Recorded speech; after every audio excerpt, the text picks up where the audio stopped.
Fala galera, vamos para mais uma aula de física, onde a gente vai incrementar, introduzir o termo termometria e calorimetria para que possamos ter um compreendimento, né, do que se trata essas duas situações. Uma é complementar da outra, a gente entendendo uma e analisando uma, a gente acaba compreendendo a outra, tá ok? Então vamos lá. Inicialmente nós temos aqui, né, três imagens que retratam o seguinte. A primeira a gente consegue visualizar perfeitamente aqui, que é uma taça com gelo, né? Ou seja, água no estado sólido. Então vamos demarcar aqui. A gente, nos três casos, nós estamos analisando a água, que todo mundo sabe que a gente falando, né, sobre moléculas, a molécula de água é H2O. E no primeiro caso a gente tem água aqui no estado sólido. Perfeito? No segundo, nós temos água no estado líquido. E no terceiro caso, a gente tem água no estado gasoso, que é em forma de vapor. Como que essas mudanças de estados elas ocorrem, né? Vamos analisar como que é feita essa mudança de estado. O gelo, ao contato com um acréscimo de temperatura, né? A gente está aumentando a temperatura em que o gelo se encontra, ele sai do estado sólido e passa para o estado líquido dessa seguinte maneira. E quando você também adiciona temperatura do estado na água, no caso aqui, né, ela parte do estado líquido e passa para o gasoso. Ou seja, a gente consegue pensar que a temperatura em 1 é menor do que a temperatura no caso 2. Aqui é o nosso T1, aqui é o nosso T2 e aqui seria o nosso temperatura 3. E a temperatura no estado 2 ela é menor do que a temperatura no estado 3. Então, o aumento da temperatura provoca essa mudança do estado da água. Perfeito? Essas mudanças elas ocorrem a uma determinada temperatura, já mapeado, né? E há uma certa pressão atmosférica. O que se trata de pressão atmosférica? É quando a gente está falando da pressão ao nível do mar. Quero que vocês imaginem que isso aqui é a água do mar.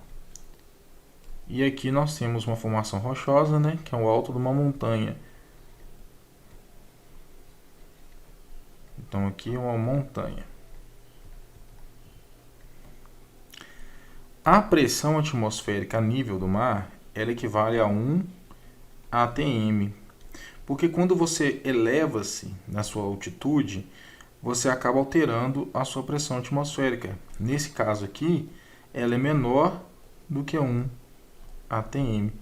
Então, ela não vale para a gente analisarmos os pontos em que a água sai do sólido, passa para o líquido, sai do líquido, passa para o gasoso, quando não estamos em 1 atm. Por isso é considerado essa aqui a medida padrão de pressão para nós analisarmos. E o que acontece com a temperatura nesses casos? Aqui está o gelo.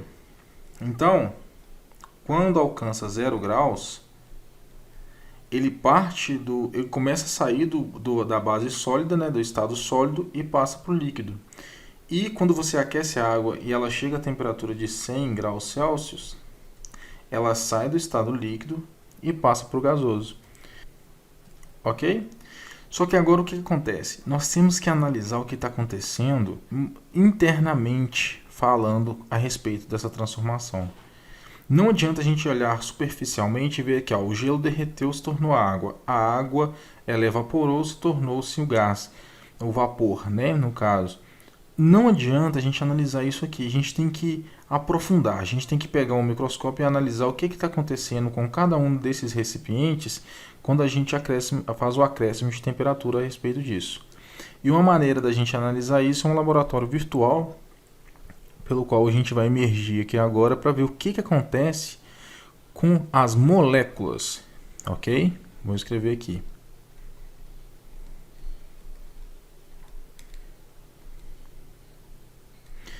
O que acontece com as moléculas né, da água quando você adiciona temperatura a elas, certo?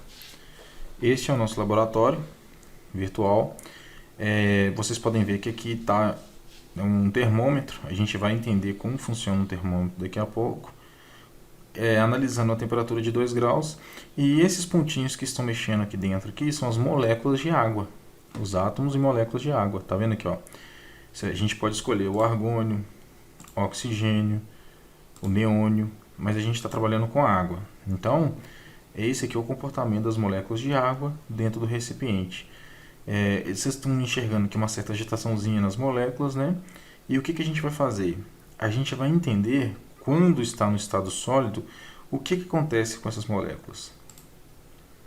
Veja, no estado sólido, a gente está trabalhando a uma temperatura de menos 127 graus Celsius, tá? As moléculas, elas possuem uma agitação, a gente consegue enxergar essa agitação, porém elas estão juntas, elas estão bem juntas aqui entre si.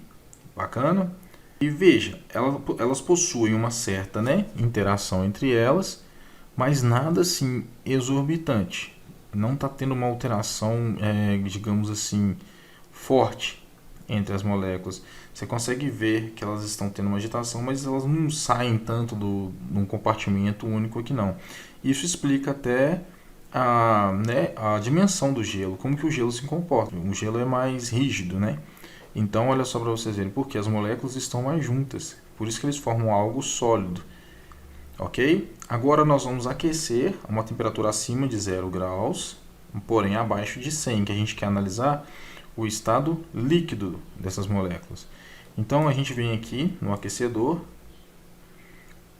e olha só, nós vamos subir aquela temperatura. Eu vou colocar até mais ou menos uns 50 graus para a gente analisar o que está acontecendo. Olha lá, parei em 53 graus Celsius. As moléculas continuam, né, próximas entre si, porém olha só para você ver, pelo grau de agitação uma molécula saiu, as outras estão, né, debatendo entre si. Está tendo uma confusão maior aqui. Elas estão mais agitadas. As moléculas em si estão mais agitadas. Isso aqui, a água já está no estado líquido, né? Agora eu vou esquentar mais para a gente ver o que vai acontecer. Quando eu aqueço, vou colocar acima de 100 graus. 128 graus. Olha o grau de agitação dessas moléculas. Tá vendo? A gente já está vendo 3 moléculas para fora desse aglomerado aqui. Elas estão se chocando entre si, debatendo, e muitas moléculas saem para fora daquele departamento. Olha só você ver, o grau de agitação dessas moléculas aumentou muito, né? Aumentou demais. Então, isso explica para a gente o que está acontecendo em cada situação. A gente analisando no intuito molecular, a gente vendo a situação na base molecular, correto? Aí, o que acontece? O termômetro, né, que é esse instrumento aqui, foi o instrumento que a gente utilizou para poder fazer a medição. Então, o termômetro é o instrumento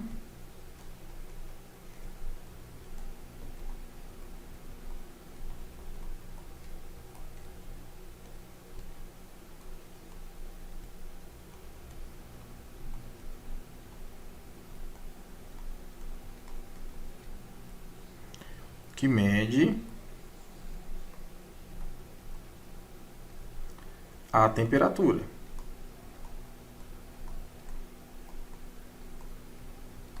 Correto? Até aí tudo bem.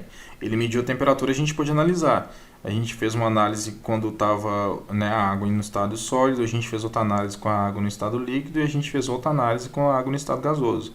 Só que a temperatura em si, ela tem outra definição. Temperatura é o grau de agitação da molécula.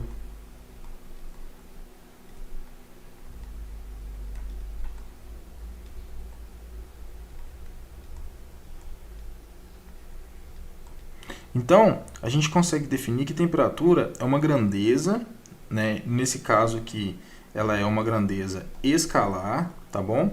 Quem tiver dúvidas sobre grandezas escalares e vetoriais, tem uma aula que só fala disso, tá bom? Umas aulas para trás aí, você pode procurar, que a aula só fala a respeito disso, grandeza escalar e grandeza vetorial. Então, a temperatura é uma grandeza escalar que mede o grau de agitação das moléculas, ok? E o termômetro é o instrumento que nos dá exatamente qual temperatura a gente está trabalhando, ok? Então, depois dessa análise, a gente está aqui, fez a análise do que acontece com a água nos 3 estados em que ela trabalha. E aí, o que a gente vai fazer? Nós vamos dispersar isso aqui no gráfico de mudança de estado, para a gente ver o que a gente está analisando. E isso aqui vai ser necessário mais para frente, até mesmo para a gente poder continuar tendo nossa compreensão sobre o estudo. Aqui, no eixo Y, eu tenho o que chamamos de temperatura. Ok? Tudo que variar no eixo Y vai ser a temperatura. E o que variar no X aqui é o tempo que a gente está trabalhando. Ok? Vou mencionar 3 valores, na verdade. Aqui é menos 100 graus. Aqui é o ponto de 0 graus Celsius. E aqui é o ponto de 100 graus positivos. Então, quando a gente pega e faz uma análise, a temperatura vai subindo, subindo, subindo, subindo, subindo, subindo. Nesse trecho aqui que está abaixo, ou seja, de menos 100 até 0, nós estamos com a água no estado sólido. Ok? Aqui é gelo, que seria nossa figura A, que é essa aqui. Quando ele chega nesse período aqui, bateu 0 graus, a temperatura vai se manter durante um determinado intervalo, ok? Com 0 graus. E esse intervalo, ele é denominado quando você está fazendo a transição de sólido para líquido. Ou seja, esse ponto de 0 graus é onde ele está fazendo essa transição para sair do estado sólido para o estado líquido. A partir daí, a temperatura manteve-se constante durante um intervalo de tempo e, novamente, a gente continuou aquecendo. A gente não parou de aquecer aquele recipiente. E ela foi se elevando, elevando, elevando até o ponto de 100. Nesse ponto em que ela estava se elevando, nós temos a água no estado líquido.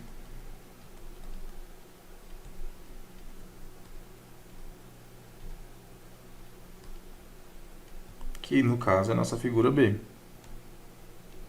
Ok? Quando chegou no intervalo de 100 graus Celsius, ela se manteve constante e a partir deste intervalo, que a gente vai denominar ele aqui como a transição do estado líquido, porque agora ela vai começar a sair desse estado e vai vir para este. Então, o estado líquido mais o gasoso. E aí a temperatura não parou de subir, continuou subindo, subindo, subindo, subindo, subindo. E nesse trecho aqui, que nós já temos água no estado gasoso, em forma de vapor,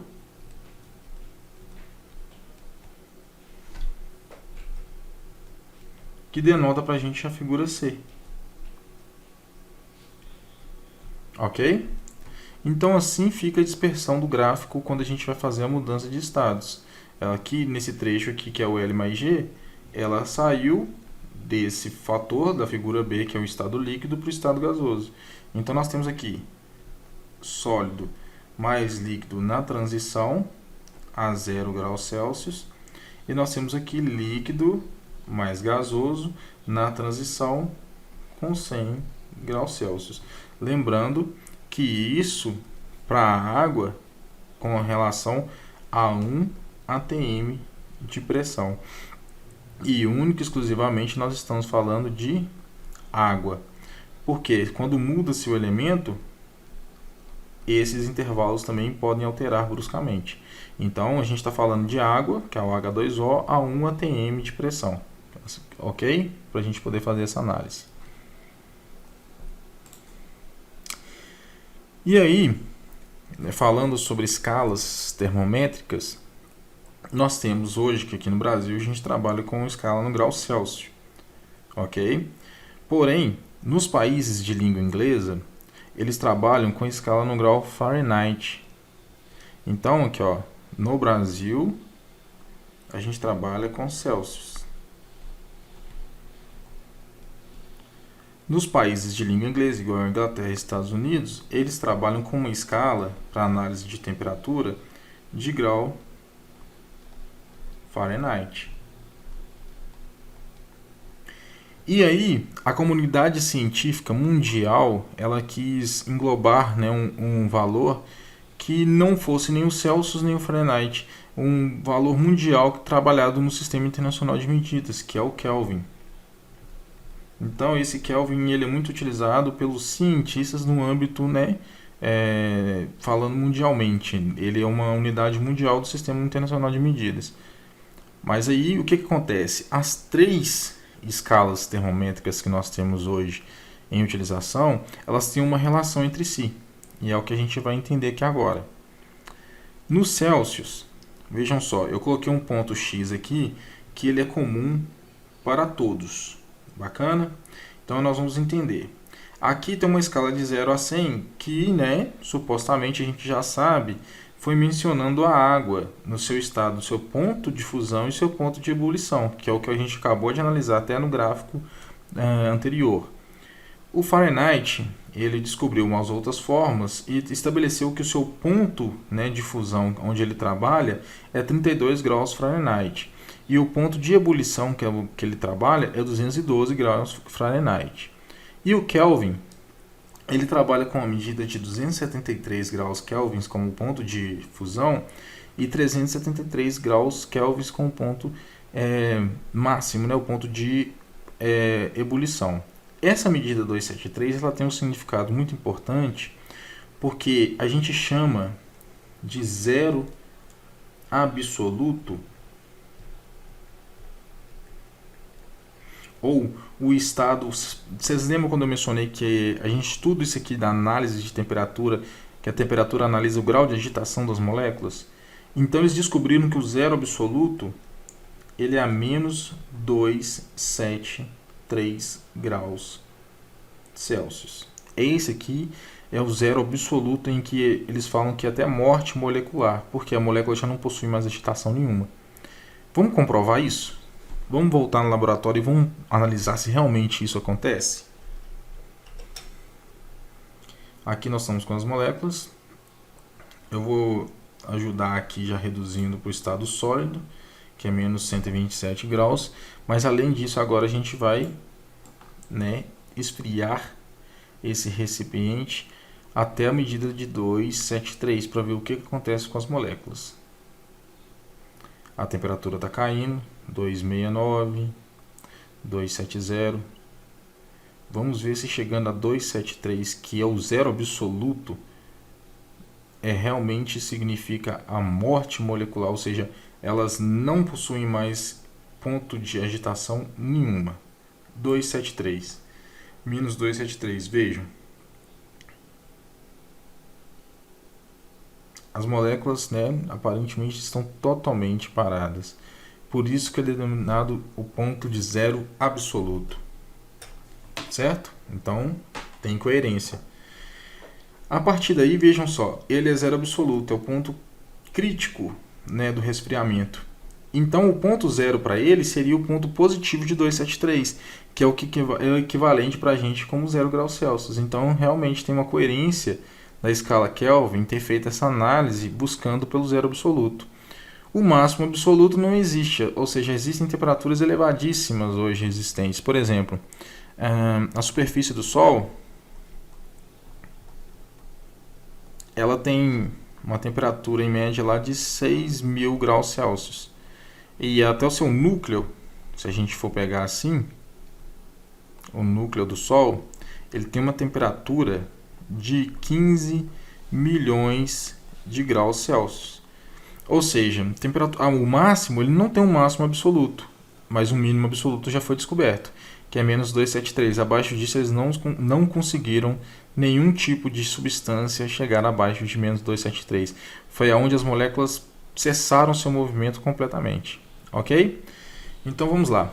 Vamos voltar aqui na nossa análise das escalas termométricas. Muita atenção no que a gente vai executar aqui agora, que muitas questões elas pedem essa conversão. Vamos supor, se você está lá nos Estados Unidos e vê uma análise de uma determinada temperatura, ela vai estar em grau Fahrenheit e você vai precisar fazer uma conversão para graus Celsius para saber se aquela temperatura está falando que o que está acontecendo ali está com temperaturas elevadas ou com temperaturas baixas, certo? Então vamos lá. O primeiro ponto que a gente tem aqui é da nossa medida X, que é equivalente para todos, e a medida do ponto de ebulição pelo ponto de fusão. Então, analisando aqui na base do grau Celsius, nós vamos ter que você tem X para graus Celsius menos 0 sobre 100 menos 0, que é igual. Aí nós vamos ter aqui, ó, o X de Fahrenheit, que é a medida comum, menos 32, que é o ponto de fusão da escala Fahrenheit, sobre 212 menos 32. E por último, nós teremos o Kelvin, que é o X da escala Kelvin, menos 273 sobre 373 menos 273, ok? Feito isso, vamos ajudar aqui nessa conta aqui. Vamos ver como é que ela vai ficar. Nós temos que a medida X para graus Celsius sobre 100 vai ser igual a medida X para grau Fahrenheit menos 32 sobre 212 menos 32 vai dar 180, que é igual a medida X para grau Kelvin menos 273 sobre 373 menos 273, que é igual a 100. Perfeito? Bacana. Aí a gente consegue dar uma melhorada mais ainda, nisso aqui. Se a gente dividir aqui por 20, divide aqui por 20 e divide aqui por 20, nós vamos ter a medida para grau de Celsius sobre 100 dividido por 20 sobre 5 é igual a medida para grau Fahrenheit menos 32 sobre 180 dividido por 20 vai dar 9, que é igual a medida para grau Kelvin menos 273 sobre 100 dividido por 20, 5.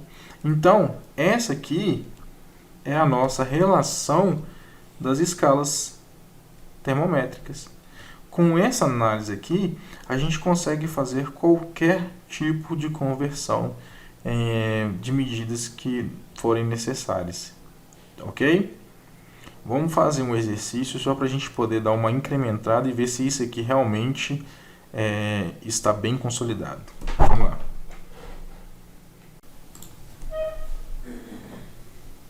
Analisando aqui a questão 1 de Mackenzie, lá em São Paulo, na Universidade de Mackenzie, numa cidade da Europa, no decorrer de um ano, a temperatura mais baixa no inverno foi de 23 graus Fahrenheit.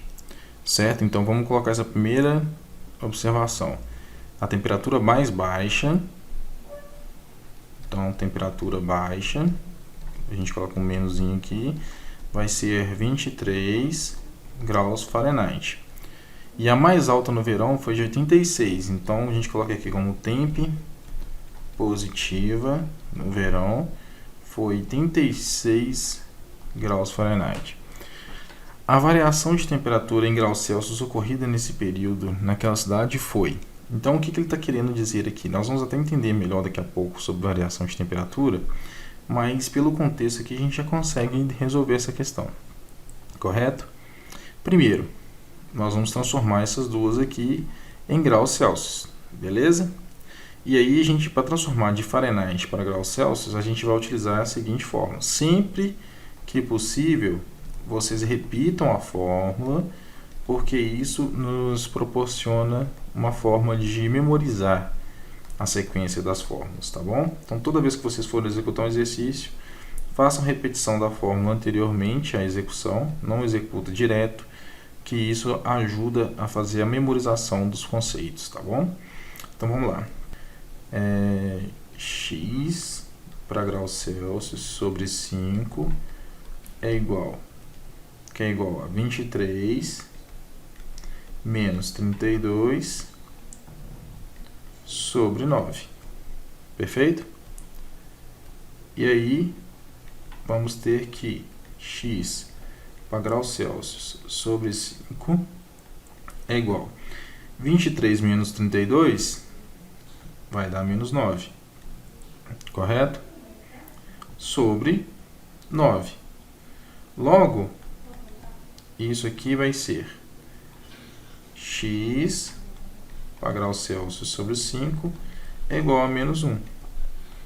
Sendo assim, nosso grau Celsius para 23 graus Fahrenheit é igual a menos 5 graus Celsius. Então, o primeiro a gente já descobriu, que é esse de cá. Ele é equivalente a menos 5 graus Celsius. E quando a temperatura estava no verão, novamente, nós vamos executar a fórmula, igual eu falei. É uma forma que a gente tem de memorizar as sequências.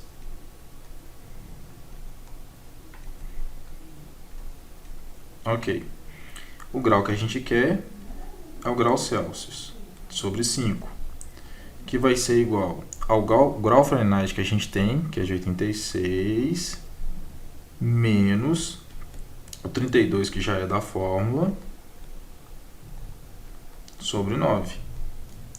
Feito isso, nós vamos ter que graus Celsius sobre 5 vai ser igual a 86 menos 32, vai dar aqui 4, 8, 3, dá 5,54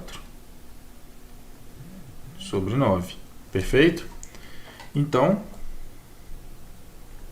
nós temos que a medida em graus Celsius vai ser 54 sobre 9, vai dar 6. Logo, a nossa temperatura em graus Celsius vai ser 5, que multiplica 6, que é igual a 30 graus Celsius. Então, essa aqui é a temperatura encontrada no verão, 30 graus Celsius. Só que o que ele está querendo? A variação da temperatura em graus Celsius ocorrida neste período, ok? A variação da temperatura é igual a temperatura final menos temperatura inicial. A temperatura final a gente vai dizer que ela é de 30 e a temperatura inicial menos 5. Logo, a variação de temperatura que nós temos nesse período é de 35 graus Celsius. Analisando a nossa questão, seria a letra B. Ok? Então, vamos para o próximo tópico agora no próximo vídeo.